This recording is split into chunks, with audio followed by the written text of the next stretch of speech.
Hello everyone, and welcome back to our channel. Today we're going to dive into an essential topic that forms the backbone of any successful financial plan: creating a budget. Whether you're looking to save for a dream vacation, pay off debt, or simply gain control over your finances, a budget is the key to achieving those goals. So let's get started. What is budget? Before we begin, let's define what a budget actually is. A budget is a plan that helps you track and manage your income and expenses. It allows you to allocate your money wisely and make informed financial decisions. A budget is essentially a roadmap for your money, helping you track your income, expenses, and savings. It empowers you to make informed financial decisions and provides a clear picture of where your hard-earned money is going. So without further ado, let's dive into the steps of creating a budget. How do I make a budget? There's 4 easy budgeting techniques.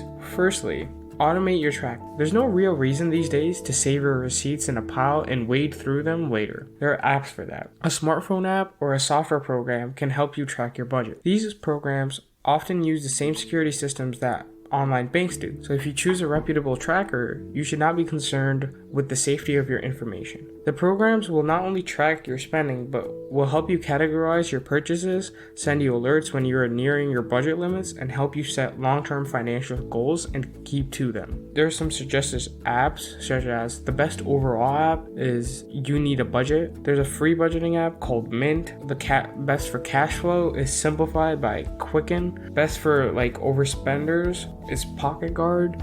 Best for building wealth is Empower, and best for couples is Zeta. Number 2, automate your spending. Automatic bill payments and automatic transfer of money into a checking account can take some of the difficulty out of sticking to a budget. After all, if you never see the money in your checking account, you won't spend it on things that are not in your budget. Just to be sure, keep enough funds in the account to cover your automated expenses so that you aren't hit with overdraft fees. Number 3, be flexible. Your budget has to be flexible enough to absorb some of life's nasty little surprises. Inevitably, unforeseen expenses will come up and bust your budget. It's important to recognize that a budget is a tool that can be adjusted if it isn't aligning with your spending. Number 4, consider your future. Most people understand the difference between wants and needs when it comes to budgeting. However, many people incorrectly place savings in the optimal spending category. You may ask, why do I need a budget? A budget can put you on a stronger financial footing in your day-to-day life and for achieving your long-term goals.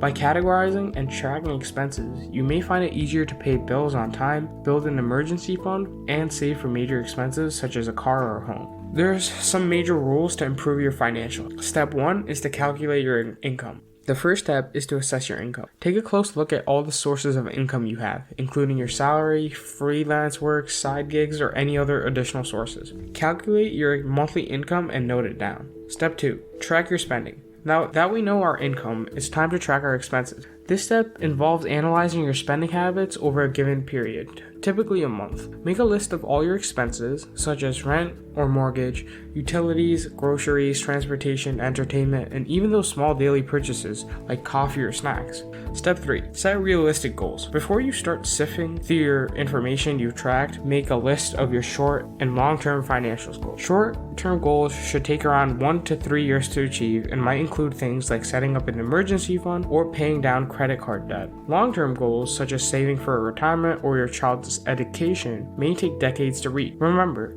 your goals don't have to be set in stone, but identifying them can help motivate you to stick to your budget. For example, it may be easier to cut spending if you know you're saving for a vacation. Step 4, make a plan. This is where everything comes together. What you're actually spending versus what you want to spend. Use of variable and fixed expenses you compile to get a sense of what you will spend in the coming months. Then compare that to your net income and priorities. Consider setting specific and realistic spending limits for each category of expenses. You might choose to break down your expenses even further between things you need to have and things you want to have. For instance, if you drive to work every day, gasoline counts as a need. A monthly music subscription, however, counts as a want. The difference becomes important when you're looking for ways to redirect money to your financial goals. Step 5, adjust your spending to stay on budget. Now that you've documented your income and spending, you can make any necessary adjustments so that you don't overspend and have money to put towards your goals. Look towards your wants as the first area for cuts. Can you skip movie night in favor of a movie at home? If you've already adjusted your spending on wants,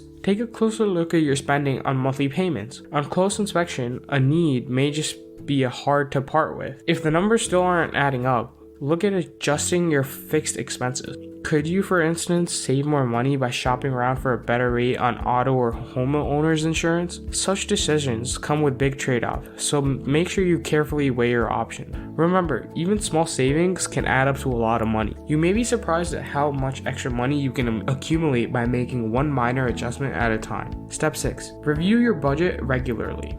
Once your budget is set, it's important to review it and your spending on a regular basis to be sure you are staying on track. Few elements of your budget are set in stone. You may get a raise, your expenses may change, or you may reach a goal and want to plan for a new one. Whatever the reason, get into a habit of regularly checking in with your budget and following the steps above. There's a really good rule to apply, which is called the 50-30-20 rule. The 50-30-20 budget rule is a plan for dividing after-tax income to help people reach their financial goals, with 50% being spent on needs, 30% being spent on wants, and 20% put into savings. The first 50%. Needs are those bills that you must absolutely pay and are things that are necessary for survival. Half of your after-tax income should be all that you need to cover your needs and obligations. If you're spending more than that on your needs, you will either have to cut down on wants or try to downsize your lifestyle, perhaps to a smaller home or a more modest car. Maybe carpooling or taking public transportation to work is a solution, or cooking at home is more often. Examples of needs include, but aren't limited to, rent or mortgage payments, car payments, groceries, insurance and healthcare, minimum debt payments, and utilities. 30% are the wants. Wants are all the things that you spend money on that are not absolutely essential. Anything in the wants bucket is optional if you boil it down. You can work at home instead of going to the gym, cook instead of eating out, or watch sports on TV instead of getting tickets to the game. This category also includes those upgrade decisions you make, such as choosing costlier steak instead of getting a less expensive hamburger, buying a Mercedes instead of buying a more economical Honda, or choosing between watching television using an antenna for free or spending money to watch cable TV. Basically, wants are all those little extras you spend money on that make life a little more enjoyable and entertaining. In general, examples of wants include, but aren't limited to, are new necessary clothes or accessories like handbags or jewelry, tickets to sporting events, vacation or other non-essential travel, the latest electronic gadget, especially an upgrade over a fully functioning prior model, ultra-high-speed internet beyond your streaming needs, and etc. 20% is finally the savings category. Finally, try to allocate 20% of your net income to savings and investment. You should have at least 3 months of emergency savings on hand in case you lose your job or an unforeseen event occurs. After that, focus on retirement and meeting other financial goals down the road. Examples of savings could include creating an emergency fund, making IRA contributions to a mutual fund account, investing in the stock market, setting aside funds to buy physical property for long-term holding, making debt payments beyond minimum payments, and etc. And there you have it. A comprehensive guide to creating a budget, the foundation of financial planning. Remember, budgeting is not about restriction. It's about gaining control over your money and achieving your financial goals. So that's the first step today, and start budgeting. That's it for today's video. I hope you found this guide helpful in understanding the importance of creating a budget. If you enjoyed the video, give it a thumbs up and don't forget to subscribe to our channel for more personal finance tips and tricks. And as always, feel free to leave any questions or comments down below. Until next time, happy budgeting.